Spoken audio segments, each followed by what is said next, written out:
Floyd's 40 years old. But do I expect Floyd to pretty much dominate? Yeah, I probably do.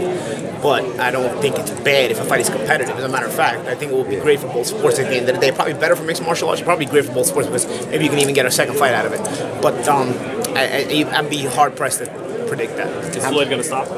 I think so. Yeah. How many pay-per-view buys do you think it's going to be? I think it's going to need a lot of buys. I think it's going to be comparable to Pacquiao pay-per-view. You know, I don't know if it's going to pass it, but it'll be close. Does it hurt the Golovkin-Canelo pay-per-view a lot, you think? I think it does, yeah. I think it does. I don't think it was by chance that Floyd announced it the week of a big HBO fight, and then he's fighting it a few weeks before another big HBO pay-per-view. You know, I think also there's some of the thought process going into that as well. Why did the public want this fight so badly? It's interesting, you know. There's a curiosity about it. And anytime there's a curiosity about it, you want that curiosity to be satisfied. I think the public now has what they wanted. I think there's a lot of people in the mixed martial arts world that actually think, well, Conor can win the fight. As ridiculous as boxing fans might think it is, they'll watch the fight because it's a spectacle. So I think everybody has their reasoning to watch it. At the end of the day, this spectacle will be watched. Is the boxing world being too salty, bitter? Is there something we don't see here? Come on, man. The boxing fans are the weirdest fans in the world. You know what I mean? They get unhappy about anything. They get a good fight and they're unhappy about it. You know what I mean?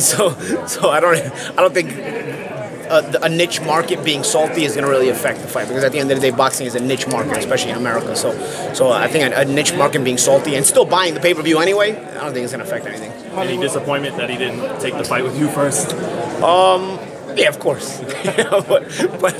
but you know, if Conor would have fought anybody else with Floyd, he would have probably been exposed as a lesser boxer than people think he is, and then he wouldn't have got the Floyd fight. So I think this was probably the best strategic move for everybody involved. Paulie, in all honesty, would you be able to hurt Mcgregor? You're not known as the biggest puncher, but I don't think it's about hurting him. I think it's about when you're so much better than somebody, you're walking them down, beating them up. It probably, you know, it leads to bad things happening. You know, so you know, being stuck in the ring with 36 minutes with a guy who you can't compete with, it's not fun.